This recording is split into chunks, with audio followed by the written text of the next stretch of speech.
buenas tardes, bienvenidos a la Academia Mexicana de la Historia. Es un gusto recibir a nuestro público, pues como ya está siendo una muy buena costumbre semana a semana, aquí en nuestro ciclo de conferencias, los 60, la década de la ruptura. Este ciclo coordinado por dos miembros de nuestra Academia Mexicana de la Historia, el doctor Carlos Illades, el maestro Benjamín Juárez Echenique. Pues aquí en esta tarde yo voy a dejar los micrófonos para que nos presente nuestro ponente, pero antes quiero recordarle a nuestro público de ambas transmisiones en Facebook y en el canal de YouTube que recuerden dejarnos sus preguntas, comentarios para la parte final, pues con este diálogo, para tener el diálogo con el ponente, nuestro ponente el día de hoy. Así que los invitamos a que ahí nos dejen sus comentarios. Vemos que ya nos saludan por acá desde la alcaldía Cuauhtémoc y seguramente se sumarán más saludos y nos dirán desde dónde nos están viendo y escuchando. Pues voy a dejar los micrófonos al maestro Juárez Echenique para que nos presente a nuestro ponente esta tarde. Maestro, tiene usted la palabra. Muchísimas gracias, Yasmín. Y bueno, es un privilegio presentarles al doctor Juan Antonio Rosado Zacarías. Él es un brillante ensayista, narrador y crítico literario mexicano. El doctor Rosado nos ofrecerá la conferencia Obras de arte literarias entre el juego y la revolución dentro de este interesante ciclo, los 60, la generación de la ruptura, que hemos coordinado bajo nuestro miembro de número, el doctor Carlos Illades. Juan Antonio Rosado, quien es doctor en literatura mexicana por la UNAM, no es solo un académico de renombre, con colaboraciones en la Academia Mexicana de la Lengua, la UNED de Madrid y la Fundación Larramendi, sino un verdadero apasionado por las letras. Su aclamada obra Juego y Revolución, con 2 ediciones, y la medalla Alfonso Caso, el premio Juan García Ponce, son prueba de su profundo conocimiento. Es profesor de la Facultad de Filosofía y Letras de la Universidad de la Nación y también en Casa Lam y otros centros de educación superior. A través de su canal Grandezas de Lilliput en YouTube, comparte esa pasión con todos nosotros y les recomiendo de veras mucho que visiten este canal Grandezas de Lilliput. Hoy nos sumergimos en la fascinante relación entre la experimentación lúdica y los movimientos revolucionarios en la literatura, explorando cómo los autores de los años 60 desafiaron las normas y transformaron el arte. Prepárense para una perspectiva única y reveladora. Dejo la palabra al doctor Juan Antonio Rosado Zacarías. Muchísimas gracias, Juan Antonio. Muchas gracias, Benjamín, por tu amable presentación. Agradezco también a Carlos Illades por la invitación a participar en este ciclo y muchas gracias también a todos ustedes por su presencia. Yo voy a partir de una premisa y es la premisa de que en este país ha habido a lo largo de los ya siglos un movimiento dialéctico en que dos opuestos están en pugna, pero simultáneamente se complementan. Sería imposible referirme con detalle a todo lo ocurrido en el campo literario mexicano durante los años 60. Por ello, he seleccionado lo que considero más trascendente a fin de suscitar el diálogo al final con ustedes. Primero, recordemos que hay un imaginario popular que ha tratado de aislar y tipificar las décadas, a menudo dejando de lado los antecedentes. Las décadas no se cortan con tijera, herramienta que tampoco es útil para fragmentar el campo literario o artístico. Lo digo porque hay muchos lectores, mucha gente en general, que piensa que en literatura solo existen autores y obras, soslayando lo que está en medio y detrás, y sin lo cual no habría ni autores ni obras. Segundo, es siempre necesario remontarse al siglo XIX, a los orígenes de lo que conocemos como literatura mexicana, y no novohispana ni prehispánica, sino literatura mexicana, que se inicia con la independencia. Para percatarnos de que en este país, como en muchos otros de América Latina, hubo y sigue habiendo un conflicto de identidad que yace tras los movimientos culturales, porque por un lado están los grupos, asociaciones o tendencias marcadamente nacionalistas que pretenden hurgar en lo que consideran lo propio, entre comillas, lo que nos distingue de las demás culturas, y por otro están los grupos o tendencias marcadamente cosmopolitas o universalistas que se nutren de las literaturas extranjeras, en particular de las europeas y estadounidense. Ambos movimientos se dan en los temas y en los estilos, y no solo se notan en las obras como individualidades, sino también en las políticas editoriales e institucionales, en las revistas literarias, en decisiones de jurados y en todas las instancias mediadoras que son una parte esencial de lo que llamamos el campo literario. Dichos movimientos no han constituido jamás una dicotomía, ni han estado siempre en pugna. Son una dialéctica que ha generado un sinnúmero de polémicas y discusiones, desde la Academia de Letrán y el Liceo Hidalgo hasta nuestros días, pasando por episodios como la polémica entre Ignacio Ramírez y Emilio Castelar en el siglo XIX, las polémicas literarias de 1898, 1907 y 1925, el cierre de la revista Examen de Jorge Cuesta en 1932, el cierre de la revista Cauce de Sergio Pitol en 1955 por la inclusión de un texto de Vladimir Mayakovsky sobre México, o la renuncia de Arnaldo Orfila Reinal al Fondo de Cultura Económica en 1965 por la publicación de Los hijos de Sánchez. En dichas disputas, de una manera u otra, subyacen los movimientos aludidos. Es muy curioso que la revista Cauce de Sergio Pitol se haya tachado de antimexicana por publicar a Mayakovsky, y 10 años después, en el 65, se repita la misma historia con el libro de Oscar Luis en Fondo de Cultura. Pero ya antes, en 1950, se llegó a exigir la expulsión de Luis Buñuel por su película Los Olvidados. La historia se repetirá de muchas formas y con muchos matices. Al recordar los años 60, Juan García Ponce confiesa que Octavio Paz les enseñó a los de su generación a abrirse hacia afuera. Pero también Jaime García Terrés, director de la Coordinación de Difusión Cultural de la UNAM de 1953 a 1965, participó de ese espíritu.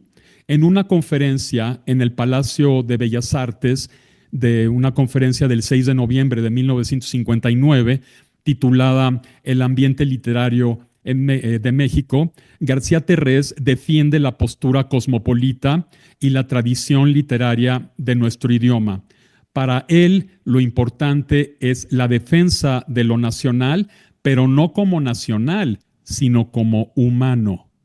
Considera García Terrés que la crítica literaria es una disciplina que requiere cultura general y conocimiento de varias literaturas, lo que implica una actitud abierta que a mí me recuerda mucho el concepto de cruzamiento en literatura de Manuel Gutiérrez Nájera o la actitud de Alfonso Reyes. En 1963, García Terrés nombró a Juan Vicente Melo director de la Casa del Lago, fundada en septiembre del 59. Melo la dirigió hasta el 66, cuando Gastón García Cantú, el nuevo coordinador de difusión cultural, impuso una cultura de corte nacionalista. Según mi maestro Huberto Batis, García Cantú hostilizó a los miembros de su grupo. La homosexualidad de Juan Vicente Melo fue uno de los pretextos. Incluso García Cantú llegó a acusar a Melo de homosexualidad activa en terrenos de la universidad ante el departamento jurídico de la institución. Esto se complicó todavía mucho más por el asesinato de un homosexual italiano, Albice Querel, estudiante de Historia del Arte. Melo fue llamado a declarar y García Cantú se refirió a él como sospechoso del asesinato. Por eso y por la supuesta conducta de Melo y de otros miembros de su generación, García Cantú despidió al primero, cuyos amigos renunciaron a sus cargos. Para García Ponce, durante el periodo con García Terrés, predominó un criterio de cultura abierta que anteponía el arte sobre su posible contenido social. Pero cuando él renunció, García Ponce renunció a la revista de la universidad por sus conflictos con García Cantú, esta publicación se inclinó por un criterio nacionalista. Lo anterior me recuerda, insisto, a antiguas polémicas. Por ejemplo, la de 1925, sobre lo que se llamó literatura viril y literatura afeminada, y que se replicará con mayor violencia en 1932, cuando finalmente Alfonso Reyes le responde a Héctor Pérez Martínez que para ser nacionales hay que ser primero generosamente universales, pues nunca las partes se entendieron sin el todo. Y esto nos remite a la mencionada idea de cruzamiento en literatura de Gutiérrez Nájera, buscar lo nacional a través de lo universal.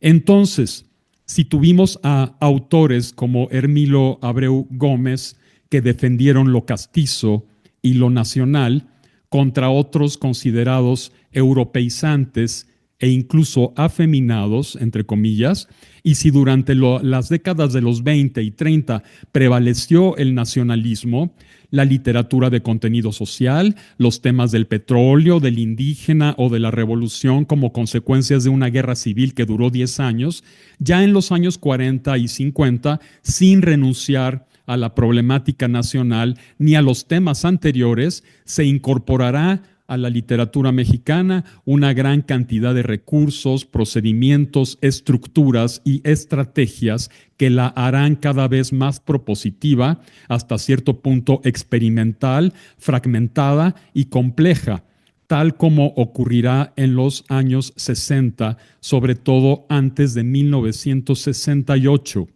Por supuesto, hubo antecedentes. Efrén Hernández publica en 1928 un cuento donde ya hay distensión narrativa y monólogo interior, y en esa década se desarrolló la vanguardia estridentista nacional y universal a la vez, así como el grupo de los contemporáneos.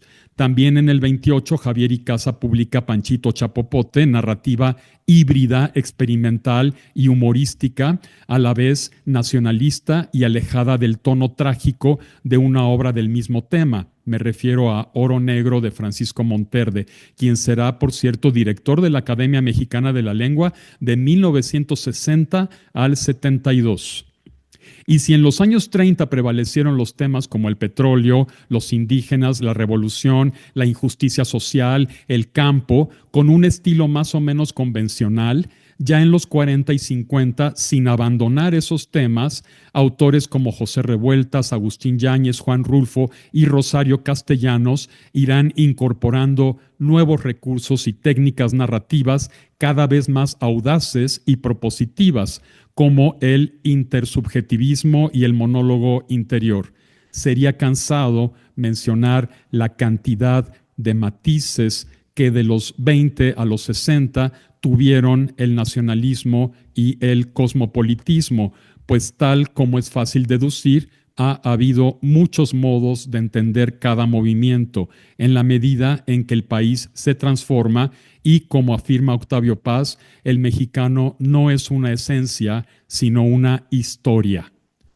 En tal sentido, las cuestiones sociales, políticas, económicas e incluso ideológicas influirán en la recepción, pero también en la creación de las obras.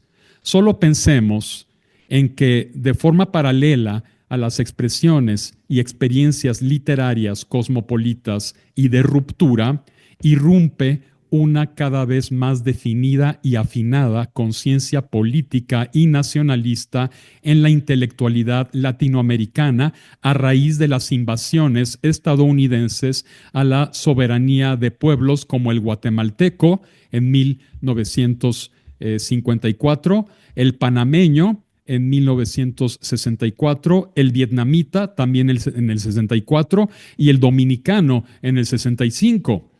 Añado que el 20 de septiembre de 1965, la Cámara de Representantes norteamericana proclamó el derecho de los Estados Unidos a intervenir militarmente contra cualquier nación del continente para impedir la expansión del comunismo. Estaba fresco el asesinato de John F. Kennedy en el 63. En el medio periodístico mexicano destacaron las denuncias políticas de autores como Juan Miguel de Mora y el argentino Gregorio Seltzer, y fue la Revolución Cubana del 59 al 60, con la consecuente mitificación de Fidel Castro y del Che Guevara, el acontecimiento que más ayudó a crear conciencia política y el que hizo que muchos intelectuales percibieran en la izquierda una esperanza real.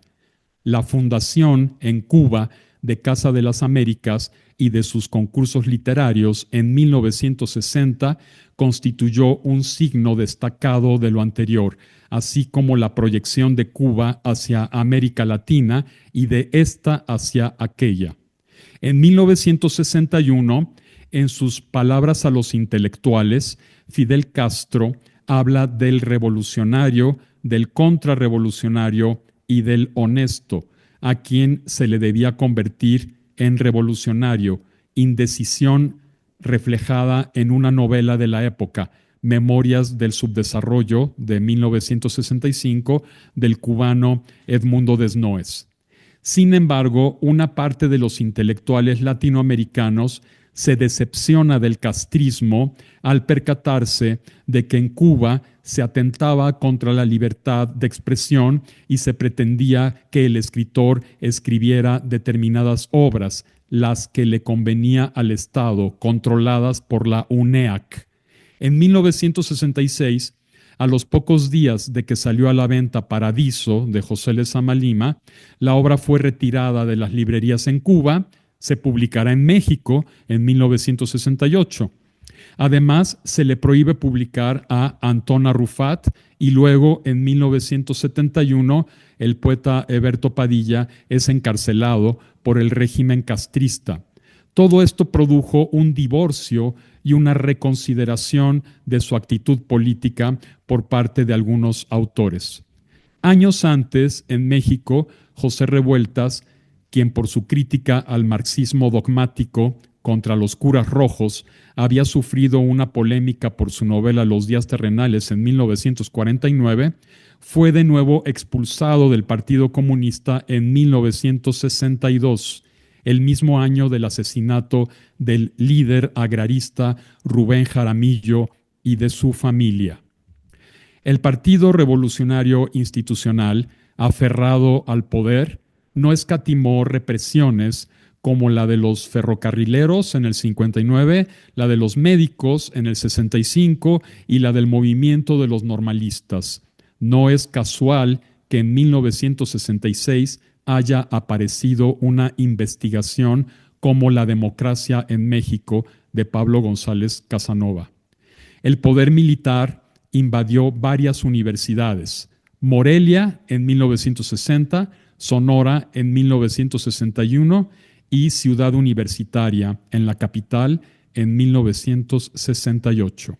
Invasión, esta última, que desembocó en la masacre de Tlatelolco en la Plaza de las Tres Culturas, perpetrada contra el movimiento estudiantil, mientras el gobierno y buena parte de la sociedad se preparaban para celebrar las 19ª Olimpiadas.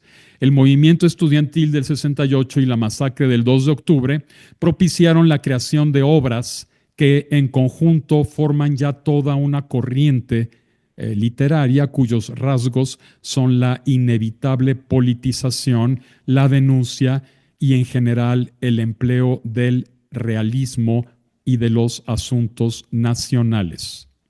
Entre los libros sobre el 68, escritos aún en la década de los 60, destaca De la Ciudadela a Tlatelolco del 69, de Edmundo Jardón Arzate, y dos narraciones de 1970, Ensayo General de Gerardo de la Torre y Los días y los años de Luis González de Alba, miembro del Consejo Nacional de Huelga y preso político hasta 1971.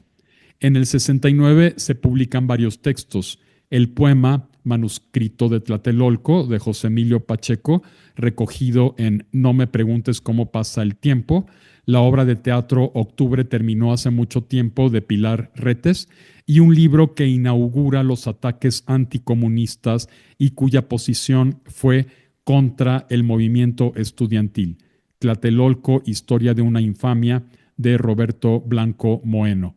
Pero será en los 70 cuando se multipliquen los libros sobre este asunto.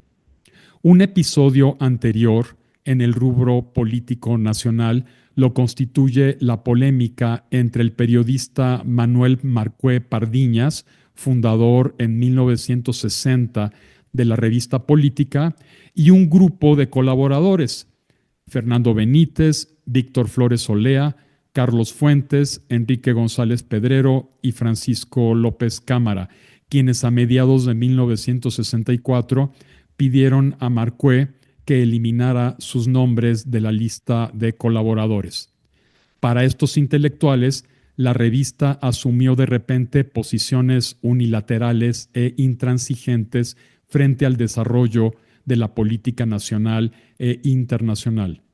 La tachan en una carta de haber adoptado criterios estrechos y dogmáticos. Estos juicios originaron una división entre los renunciantes y otros intelectuales, entre los que, además de Marcué Pardiñas, se encontraba Hermilo Abreu Gómez. Lo cierto es que la revista siempre se asumió de izquierda, a tal grado que incluso antes de la elección de Gustavo Díaz Ordaz como presidente, tuvo una actitud de rechazo hacia dicho funcionario. Cuando Díaz Ordaz asumió el poder, mantuvo una actitud agresiva contra la revista. Elementos de seguridad llegaron a comprar las ediciones o éstas desaparecían misteriosamente en la administración de correos. Se llegó al grado de negarle el suministro de papel, lo que llevó al órgano a cerrar definitivamente. Política, sin embargo, no fue la única revista agredida por el gobierno. Prácticamente toda la prensa estaba amordazada. Por ejemplo, tras la masacre del 2 de octubre de 1968, el diario Excelsior sufrió un atentado dinamitero. El gobierno adjudicó el ataque a grupos de izquierda, pero eso es absurdo, pues Excelsior, dirigido desde el 31 de agosto del 68 por Julio Scherer, en sustitución de Manuel Becerra Acosta, fue el único periódico que consignó que los soldados disolvieron una manifestación pacífica. El mismo 2 de octubre, ese diario publicó un artículo antigubernamental de Juan García Ponce. Y al año siguiente, también a raíz de su crítica contra el gobierno, desaparecería la revista El Corno Emplumado, a la que me referiré in extenso un poco más adelante. Lo dicho hasta ahora explica por qué les he llamado a los 60 en un libro la década del juego y la revolución, y en otro texto la década de la liberación y la ruptura, una etapa en que conviven los aspectos lúdicos y revolucionarios de las formas literarias, una experimentación neovanguardista que también desde los 50 se gestaba en Europa, por ejemplo con el Nouveau Roman francés, una época, como decía, en que conviven esos aspectos con los marcadamente nacionales, políticos e ideológicos, que nos conectan con una revolución social cuyos ideales se exacerban en 1968 y cuyos antecedentes cercanos están en la Revolución Cubana, por supuesto en la crisis de los misiles y en el aludido discurso a los intelectuales de Fidel Castro. No es que ambos ingredientes, la experimentación lúdica y el compromiso social y político, no se hayan dado antes, ni se vayan a dar simultáneamente después. pero en los 60 se acentuaron casi cada uno por separado como nunca antes. He aquí una prueba. Si en 1940 una de las revistas más importantes, dirigida por Antonio Castro Leal, era la Revista de Literatura Mexicana, ya a mediados de los 50, Emanuel Carballo y Carlos Fuentes dirigen la Revista Mexicana de Literatura, que retomará García Ponce, traductor, entre otros, de Herbert Marcuse, y también crítico de arte y de literatura, además de narrador. Pero nótese aquí, por favor, el adjetivo en el título de la Revista Mexicana de Literatura, a diferencia de la revista anterior, que era la Revista de Literatura Mexicana. Aquí lo mexicano ya no es la literatura, como en los años 40, sino la publicación. Entonces hay un cambio radical al que se han referido otros críticos, entre ellos Armando Pereira.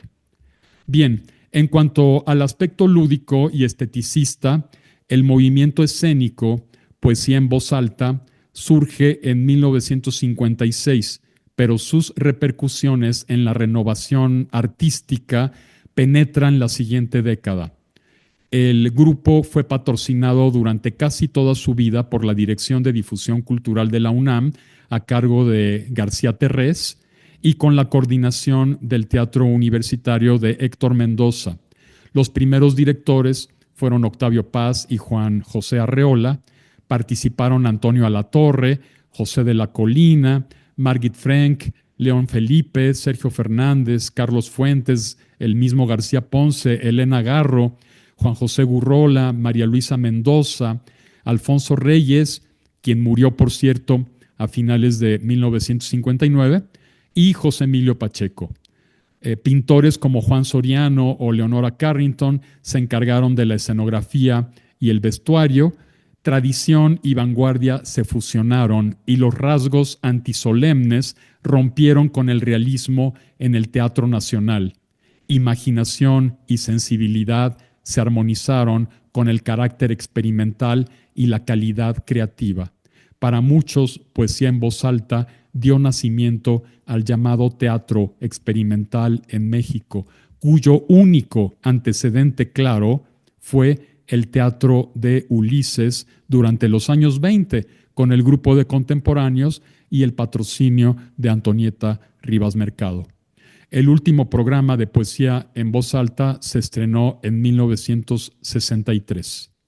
Muy vinculada a este movimiento fue la llamada generación de medio siglo, expresión que se diferencia de lo que José Emilio Pacheco, debido a una falta de designación precisa, llamó generación del 50, rubro en que ubica a los miembros del grupo Hiperión, pero también a Emilio Carballido, a Rosario Castellanos, a Sergio Magaña, Ernesto Cardenal, Miguel Guardia, Jaime Sabines, Augusto Monterroso, Ricardo Garibay, Margarita Michelena, Juan Rulfo, Juan José Arreola, Rubén Bonifaz Nuño, Jorge Ibargüengoitia, Ernesto Mejía Sánchez y Jaime García Terrés, entre otros.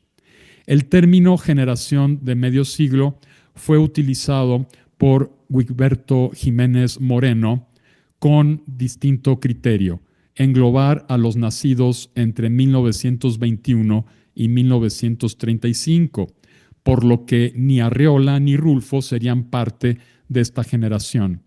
El término también evoca la revista Medio Siglo de los años 50. La crítica literaria, sin embargo, ha solido aplicar la expresión al grupo de la aludida Revista Mexicana de Literatura en sus tres épocas, del 55 al 58, con Carlos Fuentes y Emanuel Carballo al frente, del 59 al 62, con Tomás Segovia y Antonio Alatorre, y luego Segovia y García Ponce como directores, y finalmente del 63 al 65, dirigida exclusivamente por Juan García Ponce. En esta década, la UNAM desempeñó un papel crucial en la publicación de literatura y en la difusión cultural. Además de la Casa del Lago, en 59 se fundó la colección de discos Voz Viva de México, que se complementó en el 65 con Voz Viva de América Latina. En el 66, la imprenta universitaria editó la colección Textos Universitarios con materiales elaborados por Leopoldo Sea, Ramón Xirau o Elena Bernstein, entre otros. En cuanto a las casas editoras, en los 60 se crearon la editorial Era en 1960, la editorial Joaquín Mortiz en el 62, Edamex en el 63, Siglo XXI Editores en el 65 y Editorial Diógenes en el 66. La primera era fundada por Neus Espressate, Vicente Rojo, José Azorín, Carlos Fernández del Real, Pilar Alonso y Tomás Espressate, se preocupó por difundir a mexicanos jóvenes. La segunda, fundada por los españoles exiliados Joaquín Díez Canedo y Bernardo Giner de los Ríos, tuvo como fin difundir las letras hispanoamericanas y sobre todo mexicanas y dar a conocer a los jóvenes. La tercera, Edamex, fue fundada por Octavio Colmenares y fue una editora heterogénea que lo mismo publicaba literatura que libros de corte periodístico sobre la actualidad política. Como ya lo mencioné, en 1965 Orfila Reinal, quien colaboró por 17 años en Fondo de Cultura Económica, tuvo que renunciar a su cargo de director por la publicación de Los Hijos de Sánchez. Intelectuales como Fernando Benítez, Elena Poniatowska, Jesús Silva Herzog, Pablo González Casanova y Guillermo Haro le propusieron a Orfila, quien tenía planeado ya fundar una revista titulada Siglo XXI, le propusieron la formación de una editorial que terminó adoptando el nombre de la fallida publicación. Por último, en el 66, el español Rafael Jiménez Siles y Emanuel Carballo fundan la editorial Diógenes. Desde 1964, Carballo fue consejero editorial de Empresas Editoriales, creada por Jiménez y Martín Luis Guzmán, editorial que publicaba la colección de autobiografías Nuevos Escritores Mexicanos del Siglo XX, presentados por sí mismos. Juan Vicente Melo, Juan García Ponce, Salvador Elizondo, Sergio Pitol y Carlos Monsiváis publicaron sus autobiografías a una edad en que tenían relativamente pocas obras. Jiménez Siles y Carballo se percataron de que debían aprovechar a los jóvenes para fundar una nueva editorial. No obstante, los fundadores de Diógenes tuvieron que separarse por razones generacionales. Emanuel Carballo me comentó en una larga entrevista que yo le realicé hace ya muchísimos años, me comentó que Jiménez Siles no entendía de literatura joven, no entendía de malas palabras ni de hablar con detalles sobre la homosexualidad, la pornografía o el sexo. Entonces Jiménez, por ejemplo, rechazó Pasto Verde de Parménides García Saldaña, que a Emanuel le parecía buena. Por ello, en el 67 convenció a Jiménez de que le vendiera su parte de la editorial. Entonces Diógenes apareció con tintes también izquierdistas. Otra prueba de la persistencia de los dos movimientos que describí al principio de esta conferencia son las siguientes palabras de José Agustín sobre la generación que lo precedió. Cito textualmente: Juan García Ponce pertenece a una generación inmediatamente anterior a la mía, que tenía un concepto de literatura muy distinta a la de mi propia generación. Con el tiempo hemos podido ver que la generación de Juan, que incluye a Inés Arredondo, Juan Vicente Melo, Sergio Pitol, Ulises Carrión y Raúl Navarrete, se caracterizaba por un tipo de literatura muy intimista, basada en los problemas aparentemente cotidianos, pero que daban muy lejos de la realidad inmediata y muy específicamente de la realidad social. Como rasgo de la generación de Juan García Ponce, José Agustín propone el deseo de propiciar una lectura entre líneas, en la que lo importante no sea la anécdota, sino captar una señal oculta que puede llevarnos a otras percepciones estéticas.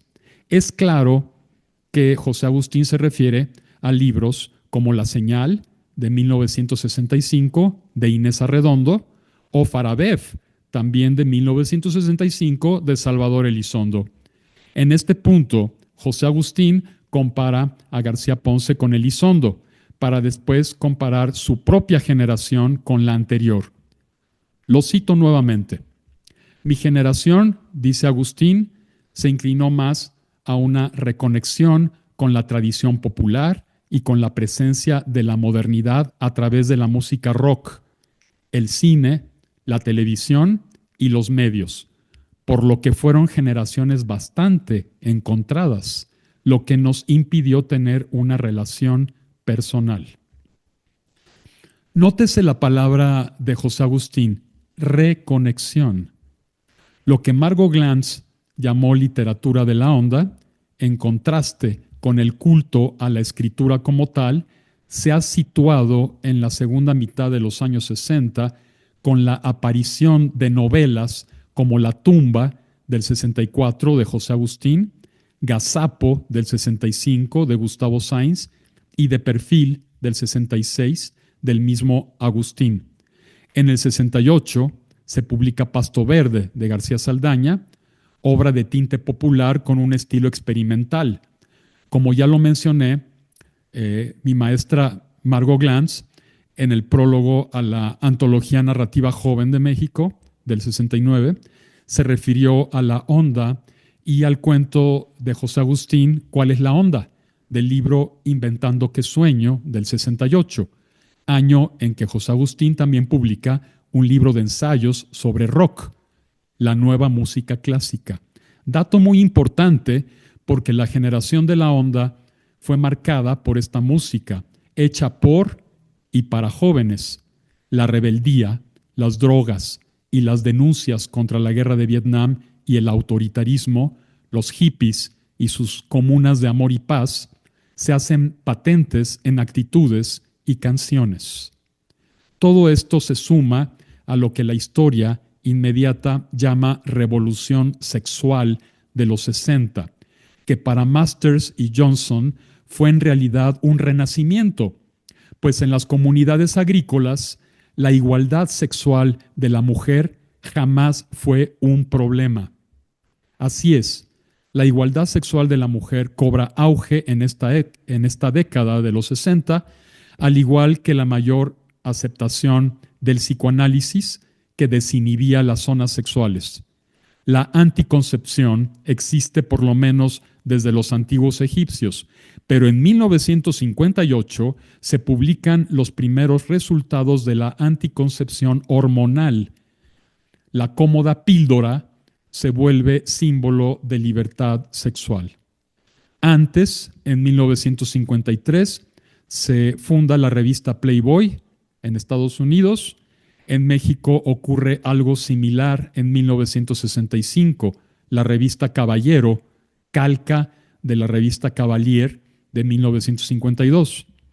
Los jeans o pantalones de mezclilla usados antes por obreros y trabajadores del campo son puestos al día por los jóvenes, lo mismo varones que mujeres.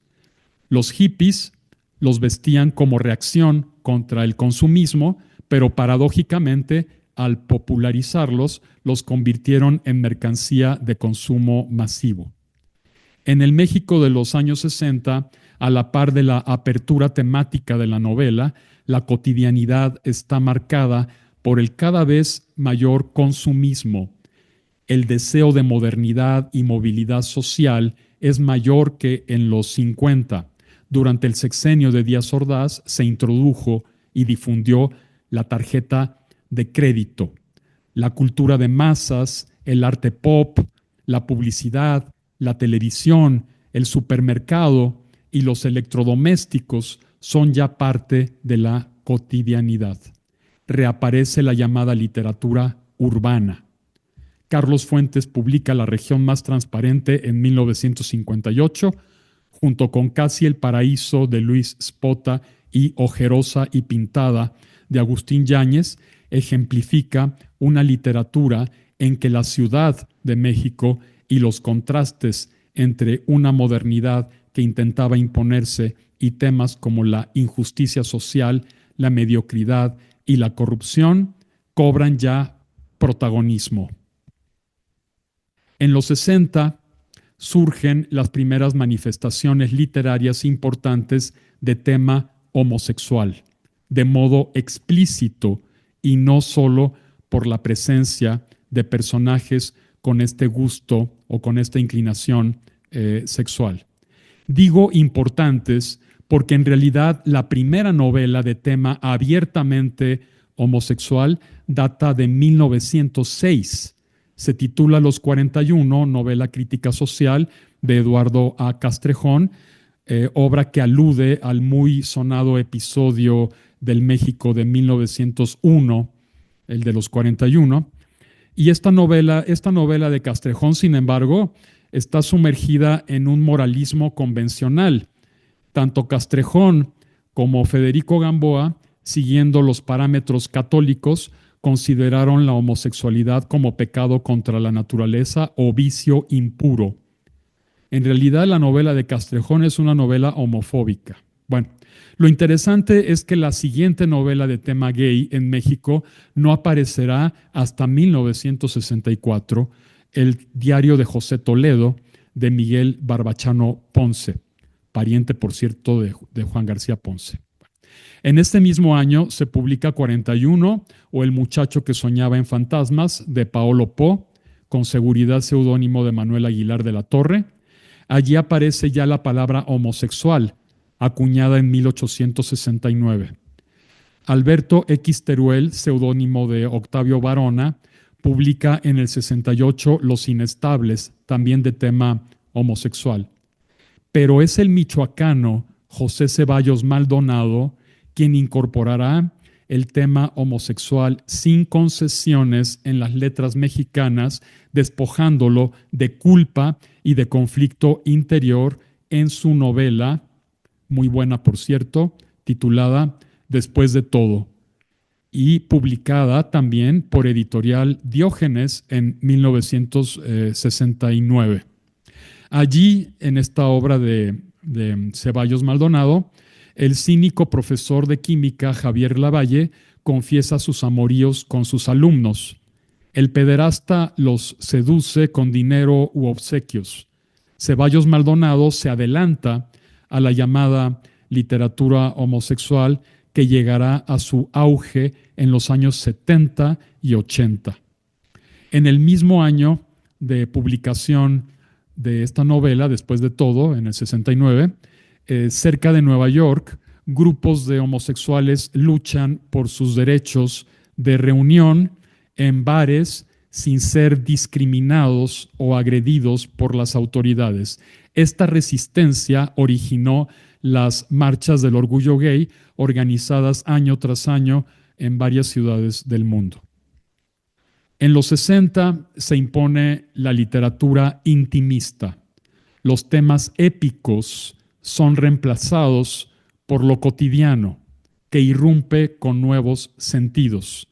Se lee mucho a Borges y a la llamada literatura del boom latinoamericano, hispanoamericano, la experimentación formal de Rayuela, su estructura fragmentada que posibilita distintas lecturas, publicada en 1963 por Julio Cortázar, será modelo de muchos creadores. A la par se consagran Vargas Llosa, García Márquez, José Donoso y Álvaro Mutis. Están en boga los franceses del Nouveau Roman, con una posición contra el existencialismo narrativo de Jean-Paul Sartre y la renuncia a las formas convencionales de novelar y al compromiso sociopolítico. Bueno, hasta aquí resulta claro que antes de 1968 hubo generaciones encontradas, lo que me recuerda de nuevo a los viejos tiempos, a las polémicas entre nacionalistas y universalistas o decadentes, como solía llamárseles a los modernistas a finales del XIX y principios del XX. Se trata de dos poéticas contrapuestas, pero en constante comunicación y a veces en afortunada reconciliación. En el campo literario de los 60, en México se privilegió antes del 68 la literatura neovanguardista, obras de ruptura con temas intimistas y psicológicos sobre conflictos interiores y relaciones personales. Ya quedó atrás la literatura de contenido social con estructuras convencionales. Incluso Juan José Arriola publica en 1963 una obra de ruptura, La Feria, notablemente híbrida e inclasificable, que, no obstante, desarrolla temas populares y rurales, lo que también Rulfo había logrado en Pedro Páramo en los 50, obra que él mismo describió como una novela de monólogos enterrados, pues solo hay murmullos, voces de fantasmas en un pueblo abandonado. Pero ambas obras se inscriben, pese a sus temas, en una literatura de ruptura, a la vez lúdica y nacional. Un año antes de la feria, Héctor Raúl Almanza plantea el significado de la Revolución Mexicana en Detrás del espejo, de 1962. Allí, como en La muerte de Artemio Cruz, también del 62, de Carlos Fuentes, se rememora la revolución a través de un personaje. En el 63, Los recuerdos del porvenir, de Elena Garro, evoca la infancia y toca, sin ser una novela cristera, el tema de aquella lucha. En el 65 es, si no el año axial, sí el que revela la diversidad de propuestas estéticas. Sale a luz un libro que en su forma y contenido poco o nada tiene que ver con lo que se considera tradición literaria mexicana. El ya mencionado Farabev, de Salvador Elizondo. En ese mismo año, Inés Arredondo se da a conocer como prodigiosa cuentista con los 14 relatos de La Señal. Pero también se publica Gazapo, de Gustavo Sainz, representante de un retorno a la cotidianidad y al lenguaje coloquial que en nada se relaciona ni con Arredondo ni con Elizondo. También en el 65, la crítica hace un recuento reivindicativo de las generaciones anteriores. Emanuel Carballo publica sus entrevistas con el título 19 protagonistas de la literatura mexicana, que incluye las conversaciones con escritores de distintas generaciones. 2 años después, en 1967, la UNAM publica el Diccionario de Escritores Mexicanos de Aurora M. Ocampo. Para profundizar en los movimientos antagónicos anteriores a 1968, basta recordar que en el 65 se le otorgó el premio Javier Villaurrutia a Farabev y se dejó fuera Gazapo, cuya poética es radicalmente distinta. Formulo la siguiente pregunta. ¿Qué hubiera ocurrido después de 1968, cuando la literatura mexicana cambia de rumbo y se politiza mucho más, a pesar de la publicación en el 69 de otra obra de ruptura, La obediencia nocturna, de Juan Vicente Melo? No lo sabemos. Lo cierto es que, por un lado, obras de ruptura muy experimentales, muy complejas, como la que acabo de mencionar, o La cabaña, de Juan García Ponce, también del 69, o Morirás lejos, del 67, de José Emilio Pacheco, se contraponen de modo tajante con las novelas de la llamada generación de la onda, o con obras como El complot mongol, de Rafael Bernal, también del 69. Por un lado, la continuidad en las formas más o menos tradicionales de narrar. Por otro, los autores que se arriesgan y rompen con lo anterior desde distintos puntos de vista, incluido el formal. Y en un tercer rubro, los autores que, al igual que Rulfo o Rosario Castellanos, no rompen con los temas tradicionales mexicanos, pero adoptan nuevas formas, nuevas estructuras para narrar. Tal es el caso también de La muerte de Artemio Cruz, de Fuentes, o de José Trigo, del 66, de Fernando del Paso, ganadora también del Villaurrutia. Bueno, escritores consagrados como Octavio Paz, Arreola y Fuentes ya experimentan con la forma sin dejar de lado sus temas. El primero publica poemarios como Salamandra en el 62, que reúne su producción poética del 58 al 61, y Ladera Este del 69, en que la cultura y la tradición de la India desempeñan un papel primordial. En 1967, año en que Octavio Paz se integra a el Colegio Nacional, da a conocer uno de los poemas para mí claves de la ruptura en nuestra tradición poética. Me refiero a Blanco, que ofrece la posibilidad de diversas lecturas y al que podría calificarse como el gran poema experimental de la literatura mexicana. Recordemos que en 1961, en Francia, Raymond Queneau había publicado sus 100 billones de poemas, obra experimental de poesía combinatoria.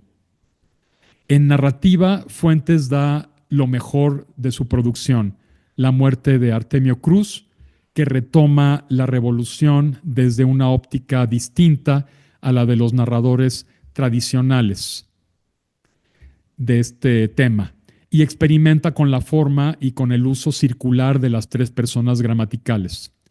Aura, también de 1962, de estructura cíclica, con un narrador en segunda persona que nos recuerda a Michel Butor y su novela La modificación, pero también por su circularidad a La cena de Alfonso Reyes, junto con otros hipotextos, los cuentos de Cantar de Ciegos del 64 y las novelas donde es más evidente la ruptura con la narración tradicional, Cambio de piel y Zona Sagrada, ambas de 1967 y Cumpleaños del 69.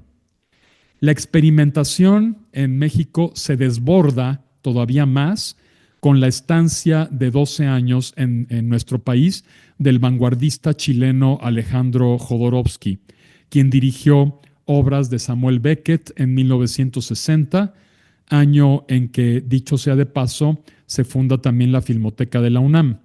En teatro, cine, pues están también los cuentos pánicos, están también los happenings de Jodorowsky, que causaron conmoción y rechazo de una parte de la crítica. Sobre todo también este rechazo se manifiesta por la película de Jodorowsky, Fando y Lis, de 1967, basada en la obra de Fernando Arrabal, y por su película El Topo, del 69. Juan José Gurrola también impulsó la experimentación teatral, el cine y los happenings. Tradujo y dirigió en el 62 Bajo el bosque blanco de Dylan Thomas y en el 63 La caja de arena de Edward Albee. Y en 68 Retorno al hogar de Harold Pinter. En el 65 fue célebre su espectáculo 2+8 en Pop, con Pixie Hopkins y Nacho Méndez. Del 63 al 65, Gurrola se encargó de los programas de TV, de televisión de la UNAM. En esta década se consagran autores como García Ponce y Sergio Pitol. El último escribe libros de cuentos, Tiempo cercado, del 59, Infierno de todos, del 64, y Los climas, del 66.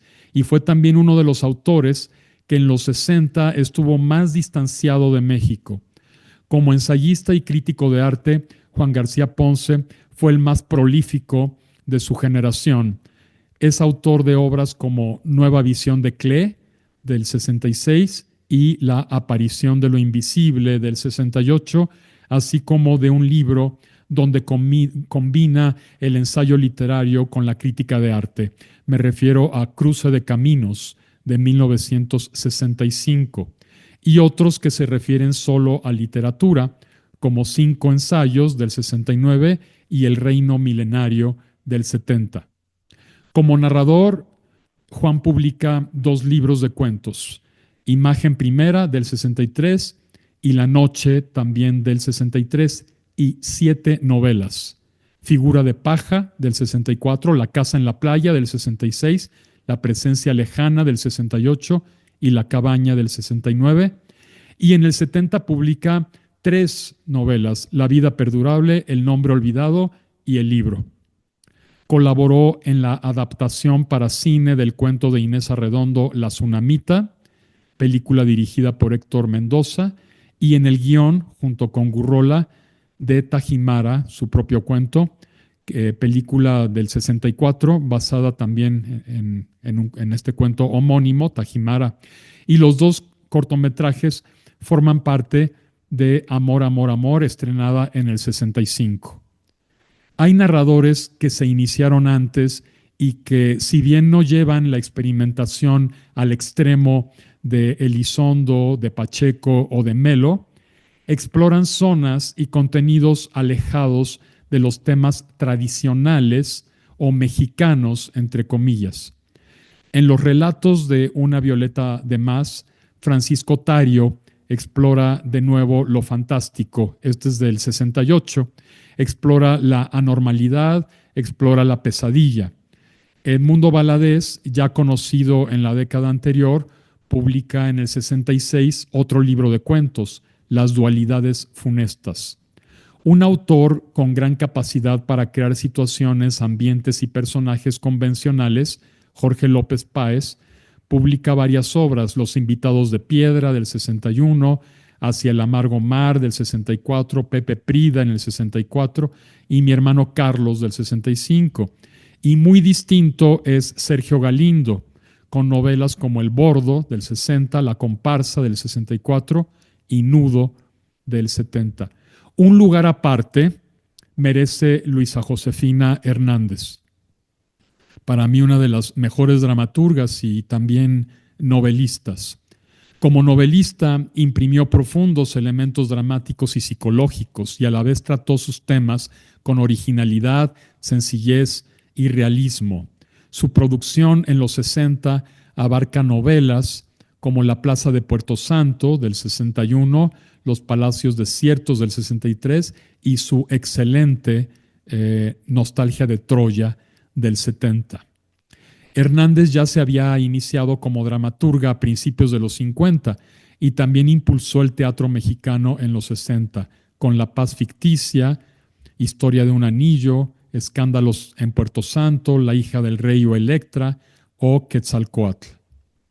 Otros narradores presentes en esta década, aunque unos se hayan iniciado antes, son el periodista e indólogo Juan Miguel de Mora, el argentino Luis Guillermo Piazza, Ricardo Garibay, el dramaturgo veracruzano Emilio Carballido, Sergio Fernández, Carlos Valdés, Amparo Dávila, Tomás Mojarro, Vicente Leñero, por ejemplo, con Los Albañiles en el 64, el español radicado en México José de la Colina, Alberto Dalal y Raúl Navarrete.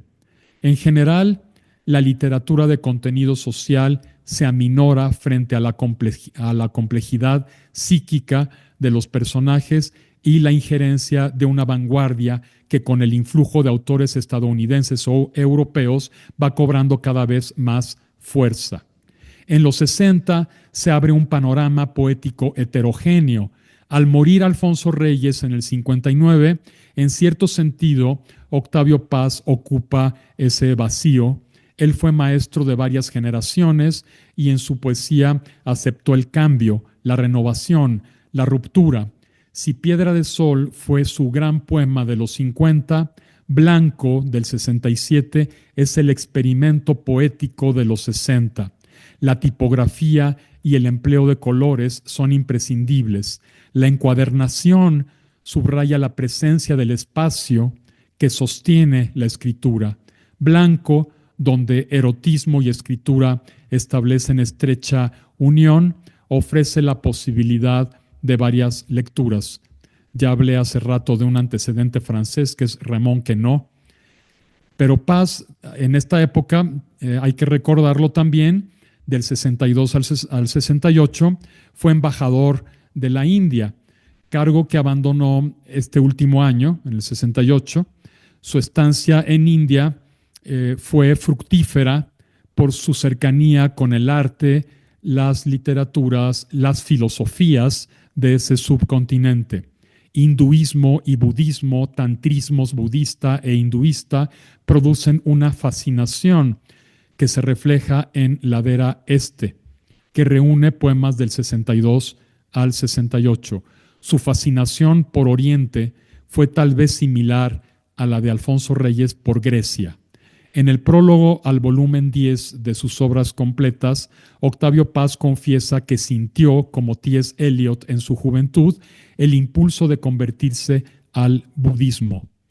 Pero en Ladera Este hay también intervención de Occidente, no podía ser de otro modo. Paz sincretiza Oriente y Occidente desde una visión y tradición occidental. Como mexicano, sufre los horrores de Tlatelolco y compone una protesta poética titulada Intermitencias del Oeste, México, Olimpiadas de 1968. Antes, en marzo del 68, en Delhi, había escrito los topoemas, otro experimento, pero en esta ocasión visual. Me recuerda a los caligramas de Apollinaire o a la poesía ideográfica de José Juan Tablada. El monogramático, el último libro de Paz de los años 60, contiene poemas en prosa. El título alude a Hanuman, el jefe del ejército de los monos en el Ramayana, el extensísimo poema épico hindú. En poesía también se publican 3 grandes libros colectivos, 2 de una misma generación, La espiga amotinada del 60 y Ocupación de la palabra del 65. El otro es una antología titulada Poesía en movimiento del 66. El primero reúne obras de Juan Bañuelos, Óscar Oliva, Jaime Augusto Shelley, Heraclio Cepeda y Jaime Labastida. El prólogo es del poeta catalán Agustí Bartra. A estos jóvenes no les interesa el juego estético como fin en sí mismo. Cada obra va acompañada por un prólogo en que el poeta expresa sus opiniones sobre la poesía. En el 65, los 5 poetas, conocidos como los Espigos, publican otro libro, Ocupación de la palabra. Para ellos, el poema no debe separarse del cambio social.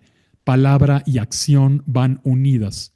Actitud que me recuerda a la generación de Taller en los años 30.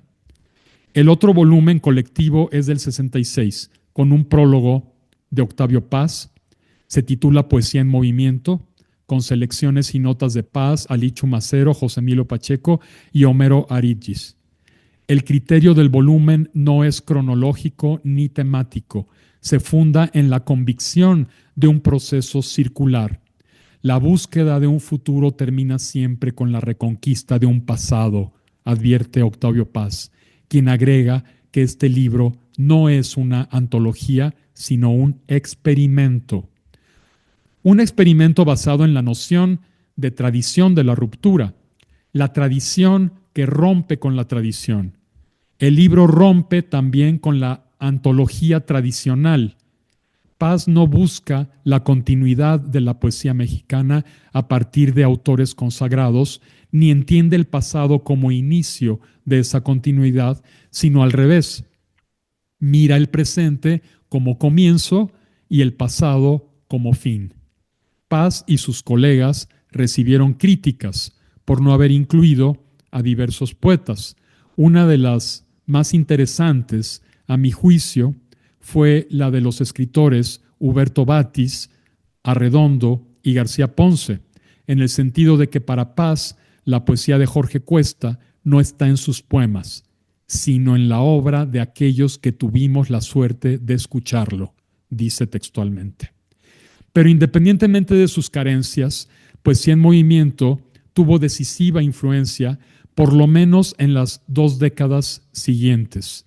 De los 27 poetas que reúne, cito a algunos de los que publicaron poemarios en los 60, sin contar a Paz: Homero Aridgis, Pacheco, Heraclio Cepeda, Jaime Augusto Shelley, José Carlos Becerra, Sergio Mondragón, que fue becario del Centro Mexicano de Escritores del 65 al 66, Gabriel Said, Isabel Freire, Juan Bañuelos, Marco Antonio Montes de Oca, Telma Nava, poetas de generaciones anteriores que publicaron en los 60, como Tomás Segovia, Rosario Castellanos, Jaime Sabines, Manuel Durán, Jaime García Terrés, Rubén Bonifaz Nuño, Jorge Hernández Campos, Alí Chumacero, Margarita Michelena, Efraín Huerta y Renato Leduc.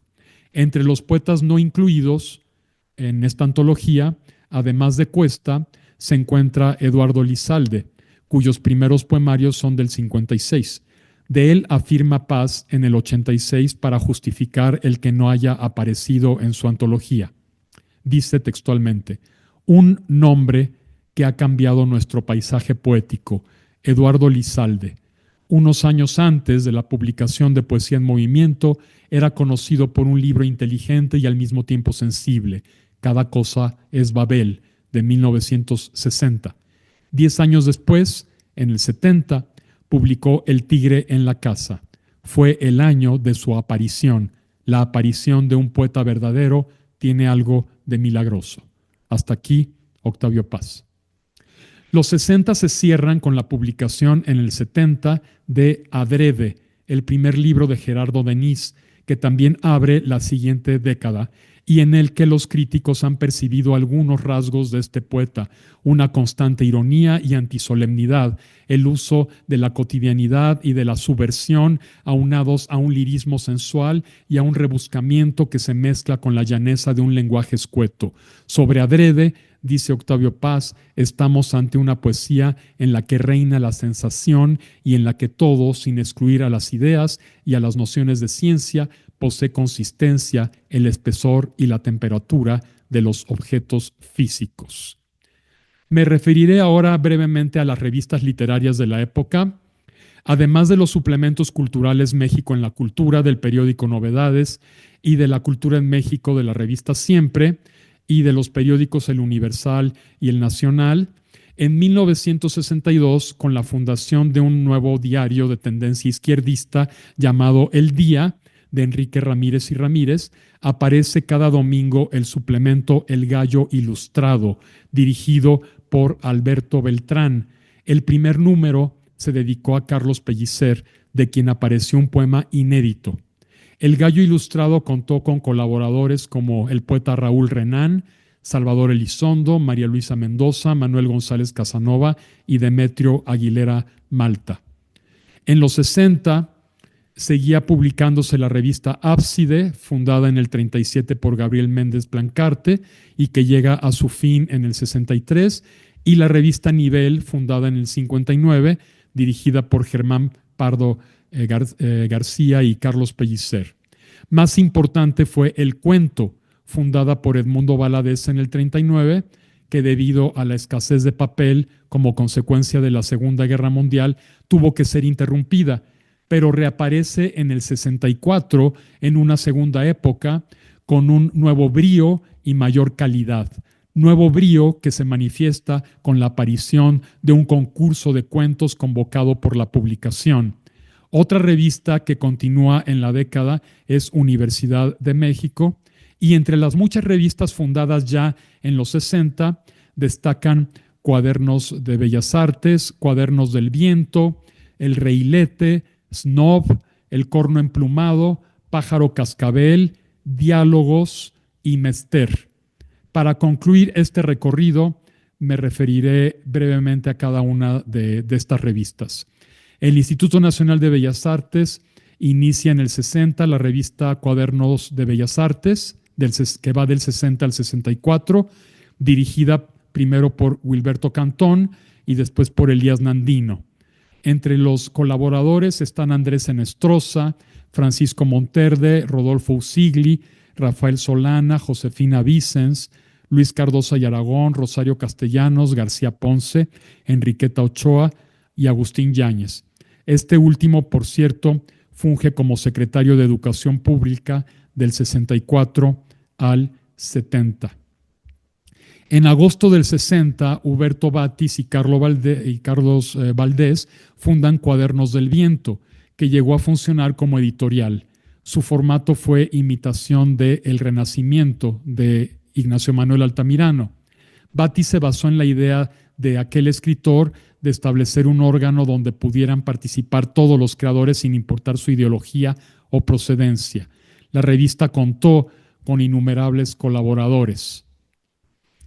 El objetivo de El Reilete, del 61 al 71, fundada y dirigida por Beatriz Espejo, fue ofrecer una oportunidad a los nuevos escritores. En 63 se creó también un consejo directivo integrado por Carmen Rosenzweig, Margarita Peña, Blanca Malo, Elsa de Llarena, Lourdes de la Garza, Carmen Andrade y Beatriz Espejo. La revista Snob es otra también muy importante, publicación heterogénea y heterodoxa, que no excluyó temas escatológicos y cuyo tono fue casi siempre humorístico y antisolemne. De esta revista se imprimieron solo 7 números, de julio a octubre del 62. Su director fue Salvador Elizondo, con Emilio García Riera como subdirector y García Ponce como director artístico. Allí colaboraron Alejandro Jodorowsky, Luis Guillermo Piazza, Ibargüengoitia, Leonora Carrington, entre muchos otros autores. Después viene la publicación, me estoy saltando muchas cosas porque ya vamos a terminar. Viene después la publicación trimestral y bilingüe El Corno Emplumado, de Plumed Horn, una revista de la Ciudad de México que nace en el 62 y muere en el 63, editada por Sergio Mondragón y Margaret Randall. Se ocupó esta revista de los problemas espirituales y de la difusión de la poesía universal, sobre todo de la poesía de las dos grandes lenguas del continente, el inglés y el castellano. Fue la primera difusora de la poesía beat en los países de habla hispana, y su concepción vanguardista y cosmopolista, la calidad de su contenido y de su material gráfico, así como su volumen de 150 a 200 páginas en tamaño media carta, hacen de esta revista, para mí, uno de los sucesos más significativos y bondadosos de la década. Esta joya llegó a distribuirse en varios países y participaron artistas como José Luis Cueva, Matías Geritz, además de instituciones públicas. La revista fue patrocinada por particulares y, según Sergio Mondragón, hubo aportaciones de Henry Miller y de Julio Cortázar, de quien se llegó a publicar una carta. Entre los colaboradores cito a Ernesto Mejía Sánchez, Allen Ginsberg, Charles Bukowski, Efraín Huerta, Octavio Paz, en fin, hay muchos autores. Es una revista de la que se puede hablar muchísimo. Después sigue Pájaro Cascabel, que fue una revista bimestral, y en sus inicios tuvo como responsables a Telma Nava y a Luis Mario Schneider y a Armando Zárate. El primer número, ahí colabora, por ejemplo, Homero Ardigis, Juan Bañuelos, y se dedicó a la poesía. Como muchas otras revistas, Pájaro Cascabel fue aumentando su calidad y cantidad de páginas, y tuvo también representaciones en otros países. En el 64, Ramón Shirao funda Diálogos, auspiciada luego por el Colmex, y participaron también Homero Arigis, Vicente Leñero, Antonio Alatorre. Por último, Mester, del 65 al 67, editó 12 números y apareció también como órgano del taller literario de Juan José Arreola, y su objetivo primordial fue difundir a los integrantes del taller. Allí se dieron a conocer nuevos valores literarios como Federico Campbell, Alejandro Aura, Fernando Curiel, Carlos Bracho, etc. Elsa Cross también participó en esta revista. Literariamente, los 60 fue una década de liberación, de transgresión de las convenciones, de experimentación formal, de juego, de ruptura con la tradición, pero también de diálogo con el pasado y con los compromisos artísticos, políticos y sociales. Imaginación y realidad se conjugaron. El autor de los 60, por más inmerso que haya estado en el arte y en la fantasía, casi no pudo divorciarse de la inmediatez, sobre todo después de los sucesos de 1968, lo que tampoco implica que no haya podido imaginar otras realidades. Finalmente, las transformaciones se suscitan en forma de reiterados vaivenes, ida y vuelta al pasado y al presente para proyectarnos al futuro, un culto de la imaginación y una imitación de lo real para volver enriquecidos a lo cotidiano. La diversidad de la época fue también la pluralidad de cada artista. Lo que vendrá después tiene en México, en buena medida, su origen en ese prurito de libertad, comparable, toda proporción guardada, con las actitudes vanguardistas de las primeras décadas del siglo XX. Muchas gracias. Doctor, muchas gracias a usted por su conferencia y pues ahora llegamos a la parte del intercambio con nuestro público que se encuentra en nuestras transmisiones tanto en Facebook como el canal de YouTube. Así que vamos a dar lectura a algunas de las preguntas que nos han hecho llegar por aquí. Agradecemos a todos aquellos que envían sus saludos. Vemos que nos vieron desde la Ciudad de México, Querétaro. Pues agradecemos que estén por acá aquellos que dejaron los saludos. Pues vamos a leer justo las preguntas que nos han llegado de nuestro público. Vamos a dar inicio con una pregunta que hace Virginia Alcaraz, que dice: Doctor Juan Antonio, excelente conferencia. Quiero preguntarle, ¿de qué manera la literatura mexicana de los años 60 representó una ruptura con las décadas anteriores, especialmente con los modelos narrativos del realismo y la novela de la Revolución? Gracias. La ruptura en realidad empieza en los años 40 con autores como José Revueltas y sobre todo Agustín Yáñez. Yo creo que la novela de ruptura, un parteaguas en la literatura mexicana, fue sin duda Al filo del agua de Agustín Yáñez de 1947, en la que ya introduce nuevas técnicas narrativas como el intersubjetivismo, el simultaneísmo, los monólogos interiores. Es una obra muy compleja que trata en gran medida también sobre la represión de los afectos, pero todavía anclada en un tema rural, en un tema provinciano. Sin duda, autores como Revueltas, Agustín Yáñez, Rosario Castellanos y Juan Rulfo influirán muchísimo en la década de los 60 junto con el Nouveau Roman francés. Entonces, yo creo que las verdaderas rupturas con la tradición anterior, con la novela realista convencional de los 30, empiezan a mediados de los 40, continúan en los 50 y llegan a un auge ya en los 60. Bien, pues continuamos con las preguntas de nuestro público. Paulina Fernández dice: Doctor Rosado, me uní un tanto tarde a la conferencia y seguramente usted lo mencionó, pero me atrevo a preguntarle, ¿cuál fue el impacto de la llamada literatura de la onda en la narrativa mexicana y qué características la diferenciaron de otras corrientes de la época? Mil disculpas y gracias. Sí, esto efectivamente lo tratamos en la conferencia. Cité unas palabras de José Agustín en las que él hace hincapié en la gran diferencia entre lo que Margot Glantz llama literatura de la onda y la generación anterior. La generación anterior es la de Juan García Ponce, Inés Arredondo, Juan Vicente Melo, Huberto Batis, y otros autores. Entonces, grosso modo, José Agustín se refiere a una reconexión con lo cotidiano, con la cotidianeidad a través de la música rock, de la televisión, de los movimientos populares y sobre todo de la ciudad y de los temas sociales.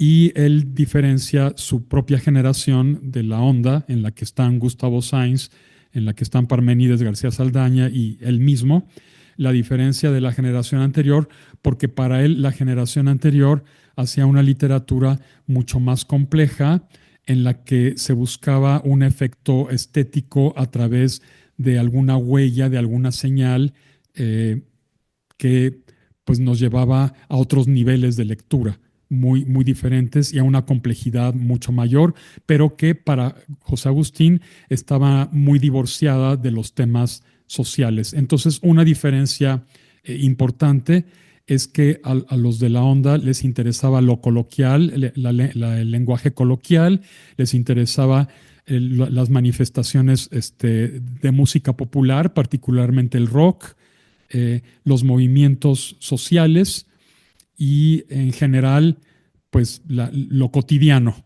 Entonces, Agustín habla de una reconexión con lo cotidiano, mientras que la generación anterior estaba más inclinada hacia la complejidad estructural, hacia los temas marcadamente intimistas y psicológicos.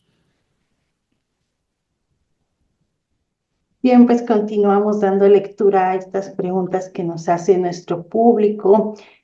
Y aquí Sergio Naime, que siempre está pendiente de las actividades de la academia, ahora pregunta, ¿hubo libros que se prohibieron leer en la década de los 60 en México? Fíjate que no.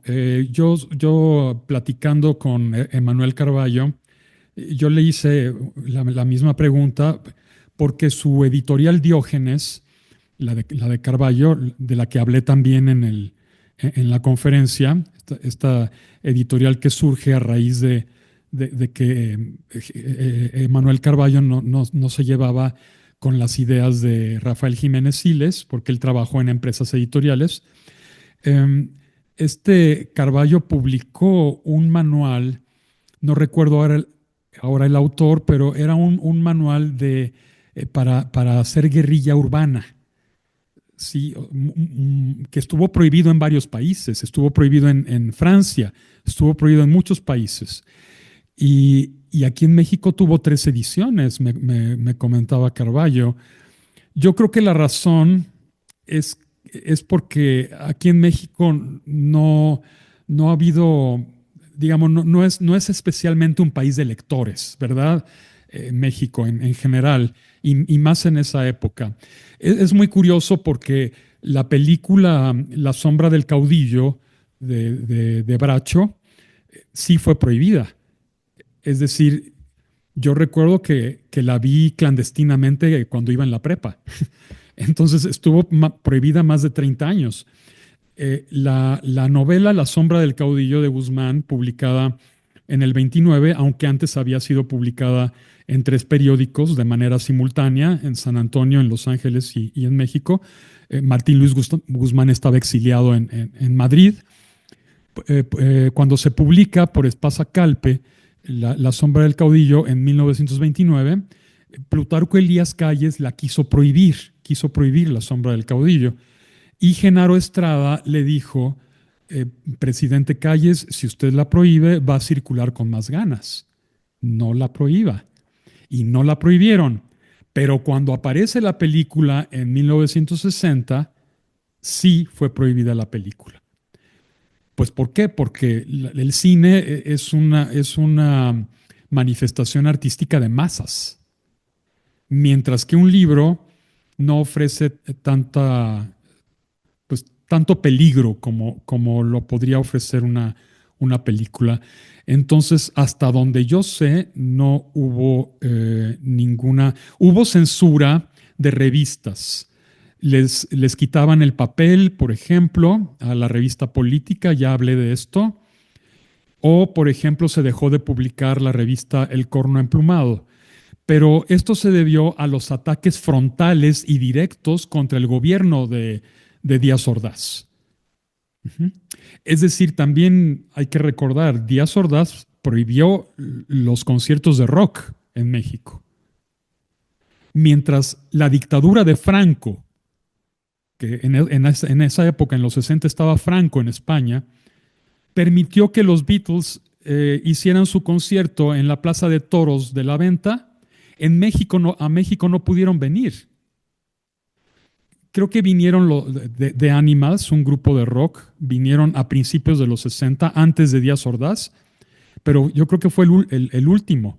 Durante todo el régimen de Díaz Ordaz no vino ni un grupo de rock del extranjero porque se prohibieron esos espectáculos masivos. Cuando vinieron The Doors en el 69, les dieron un espacio muy reducido y solo para la clase alta, para los que podían pagar lo que ahora equivaldría a miles de pesos por verlos. Entonces, yo creo que las prohibiciones se enfocan más hacia los fenómenos de masa, revistas, conciertos de rock o películas, pero no se enfocaba tanto en los libros. No sé si respondí la pregunta. Yo creo que sí, doctor, con toda esta explicación. Y vamos justo a una pregunta que creo que tiene que ver con lo que usted ahorita mencionaba. Y dice, doctor, esta pregunta es de Carla Hernández. Dice, ¿cuál fue la relación entre la literatura mexicana de los años 60 y el auge del cine experimental, el teatro vanguardista y el rock como expresión cultural juvenil? Desde su perspectiva, ¿quiénes serían algunos de los representantes en estos rubros? Bien, sí, por supuesto que hubo una conexión absoluta con la experimentación. En primer lugar, hay que recordar que México siempre ha estado muy conectado con Francia, con la literatura francesa. En 1960, Raymond Queneau había producido sus 100 billones de poemas, un libro infinito que no tardaríamos ni 1.000 millones de años en terminar de leer, porque es un poemario experimental. Son 12 sonetos de poesía combinatoria. Esto ocurre en Francia, pero en Francia también está el Nouveau Roman, que se contrapone a la narrativa existencial de Sartre y de los autores de la generación anterior. En Francia, en los 50, también hay cine experimental muy importante, como el año pasado en Marienbad, Hiroshima Mon Amour, Alain Resnais y varios cineastas que producen cine muy experimental. También está Ingmar Bergman con películas como Persona del 65, muy experimental, muy compleja. Todo eso lo ven los autores mexicanos. García Ponce se llega a referir a Bergman y a varios autores. También José de la Colina, que fue crítico de cine, se llega a referir a toda esta experimentación. Y en México se hicieron películas experimentales, una de ellas Apocalipsis 1900, de Salvador Elizondo, que incluye pues varias imágenes muy relacionadas con Georges Bataille, con el autor francés muerto en 1960, principios de los 60, pero que impactó muchísimo a Salvador Elizondo. Su novela Farabef está fundamentalmente basada en la concepción de Georges Bataille. Entonces sí hubo una conexión absoluta con esta experimentación neovanguardista europea, pero sin renunciar tampoco a los temas tradicionalmente nacionales, sin renunciar a eso. Y por otro lado, una conexión con las cuestiones políticas de la época, como la guerra de Vietnam y como las invasiones de los Estados Unidos a Panamá, a la República Dominicana y a otros lugares. También, por supuesto, hubo, después del 68, una politización cada vez más profunda en la literatura mexicana. por el movimiento estudiantil, que sabemos que fue un movimiento casi universal, que se dio en varios lugares. En Checoslovaquia estuvo este movimiento contra la hegemonía de la Unión Soviética, el Mayo francés del 68, etcétera. En Estados Unidos también se dieron manifestaciones contra la guerra de Vietnam, reprimidas todas ellas. En fin, entonces es una época compleja, muy plural, y sí hubo esta conexión. La música de rock llega a su apogeo, es decir, ya no es el rock and rollito de los años 50. Se vuelve cada vez más compleja porque empieza ya a incluir elementos no nada más del jazz, sino también de la música clásica, barroca y contemporánea. Es decir, los autores de música culta contemporánea como Stockhausen, como Luciano Berio, como Bruno Maderna, etcétera, etcétera, son muchísimos, llegan a México sobre todo a través de casas de disco, de tiendas de discos como la Sala Margolín, que fue muy importante desde los años 50 y que durante todos los 60 y 70 fue importante, la Sala Margolín y muchas otras. Entonces, también músicos como Frank Zappa, que incluyen una gran cantidad de elementos de música contemporánea, como Edgar Varese, Stockhausen, John Cage. Todo eso, por supuesto que llega a México. José Agustín se refiere a varias de estas tendencias en su libro La nueva música clásica y en otros sobre rock. Es decir, la música de rock ya no es algo esquemático como en los 50, ya adquiere una cada vez mayor complejidad. El llamado rock progresivo o sinfónico, pues es cada vez más complejo, cada vez más complejo. Y ya en los 70 llega a unos niveles de virtuosismo que nunca antes había tenido en la historia. Entonces, por supuesto que todo esto se conoce en México. No sé si me faltó algo en la pregunta por contestar, pero no te oigo. Vamos a dar continuidad acá a un par de preguntas más que tenemos en las transmisiones. Tenemos una pregunta de Augusto Rocha Ramírez. Dice, buenas tardes. Estoy interesado en saber cómo la novela El Apando de José Revueltas nos ayuda a entender la imagen del joven heroico construida por el movimiento estudiantil. Muchas gracias. José Revueltas escribió 3 grandes obras sobre sus experiencias en la cárcel. La primera fue El Quebranto, un cuento que nos narra su experiencia en el reformatorio cuando estuvo a los 14 años por cuestiones políticas, no porque haya delinquido, sino porque como preso político. Después, Los Muros de Agua en 1940, que relata su experiencia en las Islas Marías. Y por último, El Apando. Aquí quiero hacer una aclaración. José Revueltas hubiera podido huir del país, porque se le abrieron las puertas para huir, pero él quiso quedarse. No sé si porque era un poco aficionado a las cárceles, ya había estado 2 veces antes, pero se quedó y estuvo en Lecumberri, a raíz se le tachó como uno de los ideólogos del movimiento del 68. El Apando es una gran novela, es de las mejores obras de Revueltas, es una obra también experimental que a través de un largo, como una especie de monólogo, todo continuo, nos relata una experiencia muy intensa de la cárcel, y es una obra de denuncia que no fue prohibida, por supuesto. A mí me parece muy importante. Después fue hecha película por Felipe Casals ya en los años 70, pero por supuesto que influye mucho en las nuevas generaciones esta novela. Y yo no diría que hay una figura heroica en la novela.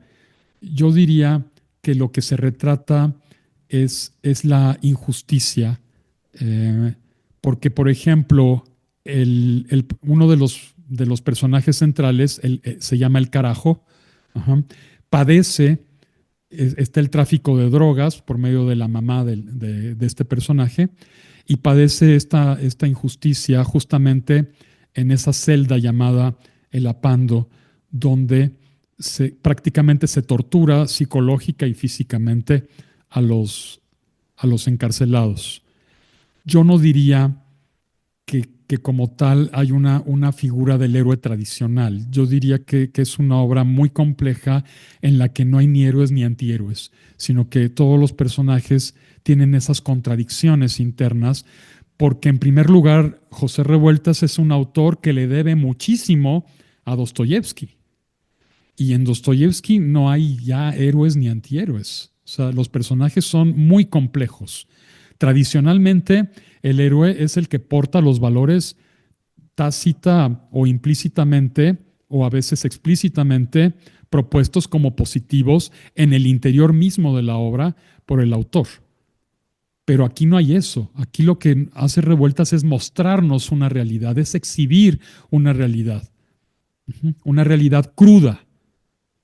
Pero yo no creo que Revueltas, es más, Revueltas no es un autor de tesis, ni mucho menos, no es para nada. En sus ensayos sí, pero en su obra creativa, en sus novelas, no.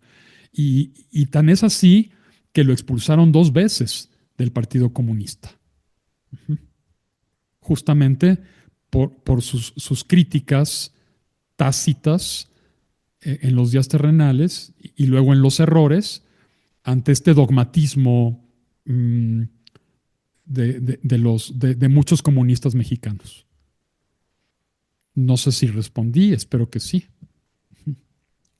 Claro que sí, doctor. Y vámonos con un par de preguntas más que agradecemos al público que hayan estado muy participativos en nuestra conferencia. Eso es grato. Sabemos que les ha agradado. También estamos leyendo ahí sus comentarios de agradecimiento por esta conferencia.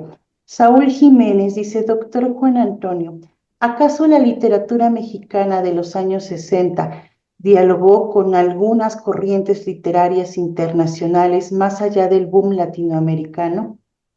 Por supuesto que sí. Ya mencioné a Raymond Queneau, mencioné el Nouveau Roman francés, mencionamos a Edward Albee, mencionamos a Harold Pinter, se hicieron muchas traducciones de autores estadounidenses, se dio a conocer la poesía beat de los beatniks, Allen Ginsberg, incluso Bukowski colaboró en una revista mexicana. Hubo mucha correspondencia, por ejemplo, del Corno Emplumado con autores internacionales, porque la revista se distribuía en varios lugares del mundo. Hubo revistas mexicanas que se distribuyeron en Europa, en Estados Unidos, en Sudamérica. Uh-huh. Entonces sí hubo mucho diálogo. Eso del boom latinoamericano a mí me da un poco de risa, porque la palabra boom es una palabra que empezó como para designar, empezó en los años 50 para designar el boom de los aparatos electrodomésticos, el boom de la lavadora, el boom de la licuadora, el boom de la máquina de secar. Entonces, la palabra boom originalmente se refiere, ya aplicado a la literatura, se refiere a las obras más vendidas. Punto. Entonces, no es una tendencia, no es una corriente, no es un movimiento, son simplemente las obras más vendidas. Hay un artículo que a mi juicio es muy importante, escrito por Ángel Rama, uno de los grandes críticos literarios de la época, que se titula El boom en perspectiva. Y justamente ahí nos pone las estadísticas de los libros más vendidos, de cómo el lector latinoamericano ya también compra obras producidas en el continente y no nada más europeas o estadounidenses. Y bueno, finalmente Vargas Llosa llega a decir que cada quien tiene su lista del boom. Entonces, ¿cuál es mi lista del boom? ¿Cuál es la lista del boom? Para mí, uno de los mejores narradores hispanoamericanos de la época es José Donoso. Y ahora ya casi nadie lo recuerda como parte del boom, pero en su momento fue un autor muy, para mí, importantísimo. Entonces, pues eso es lo que yo pienso sobre el boom. No, no hay que tomárselo tan en serio. Bien, pues vámonos con un último comentario, una última pregunta de Ernesto Vargas, que primero menciona acá en la transmisión: gran síntesis de la historia y el tema, interesante y necesaria. Gracias al autor por compartir su investigación. Hoy, como siempre, necesitamos ser más conocedores de nuestra historia. Y su pregunta es: ¿puede pensarse que la literatura mexicana hoy incide socialmente como todas estas expresiones creativas y literarias que ha descrito? Gracias. Bueno, la literatura en general, como una manifestación artística, siempre incide socialmente de alguna manera, pero no de modo homogéneo en toda la sociedad, solamente en los círculos de lectores. La literatura se va volviendo cada vez más diversificada, cada vez más diversa, por la gran cantidad de propuestas estéticas, o en teoría le llamamos de poéticas, es decir, teorías para crear.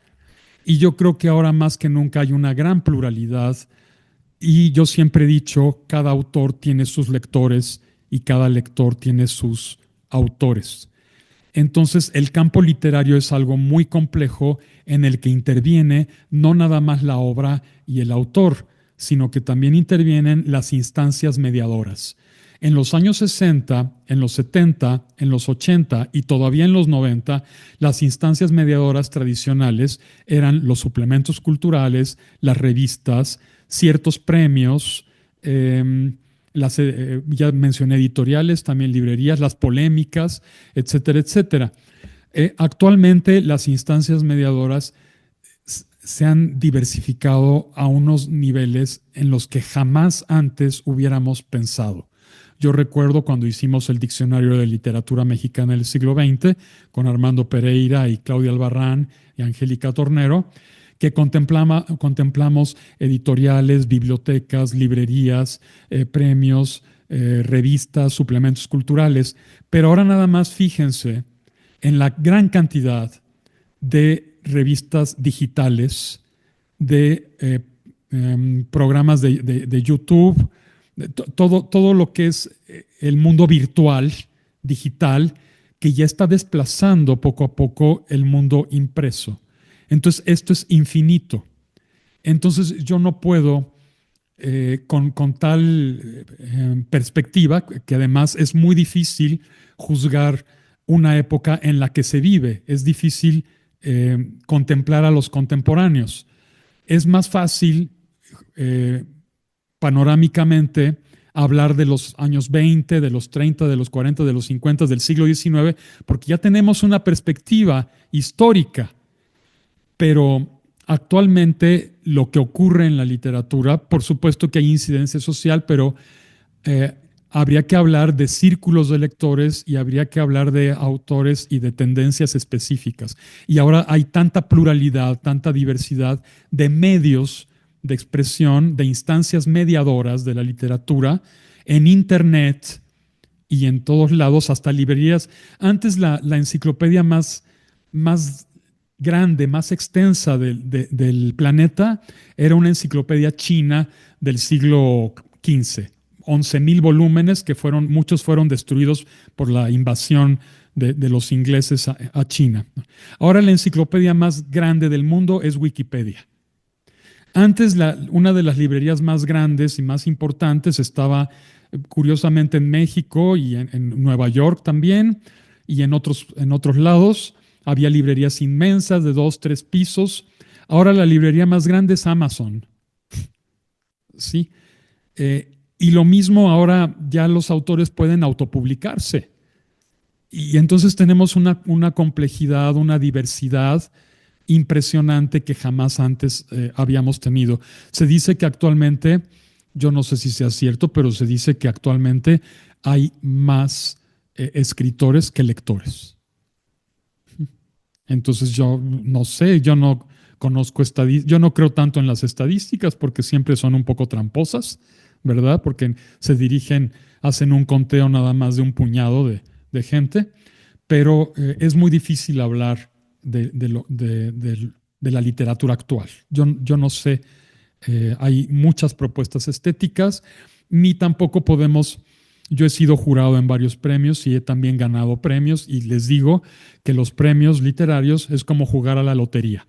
Es decir, también influye mucho el gusto del jurado, casi casi cómo amanecieron en ese día cuando son honrados los premios. Entonces, tampoco son una garantía de la calidad de la obra, ni mucho menos. Y lo digo porque yo he estado ahí, o sea, no porque ningún tipo de resentimiento ni nada, ni mucho menos, ¿verdad?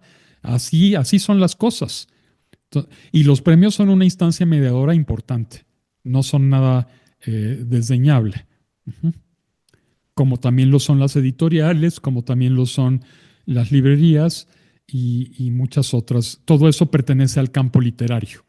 Pero el campo literario actual es, yo diría, 5 veces más extenso, más vasto, más complejo y también más rico que lo que era en los años 60 o que lo que era en los años 70. Porque está ahora toda la revolución digital. Antes decíamos que había 2 grandes revoluciones en el mundo, que la revolución agrícola y luego la revolución industrial. Ahora podemos hablar de 3 grandes revoluciones. La revolución agrícola, que el ser humano cambia radicalmente a partir de ese momento. La revolución industrial, el ser humano cambia radicalmente a partir también de ese momento. Y ahora podemos hablar de la revolución digital, que ya también es otra manera de percibir la realidad. Entonces, cómo se va a juzgar nuestra época? Eso lo dirán los historiadores y los críticos y los escritores dentro de 50 años, 30 años, ¿no? Entonces es difícil juzgar categóricamente lo que está ocurriendo. Doctor, pues qué gran cierre nos hace con esta reflexión del final, ¿no? De esta revolución y ahora estas cosas que ocurren gracias a la tecnología, que ya lo hemos platicado, muchas favorables, muchas aún no sabemos el impacto que tienen, ¿no? Una de ellas es nuestras transmisiones, pero también hay otra parte que hemos dicho, se pierde el contacto con el público.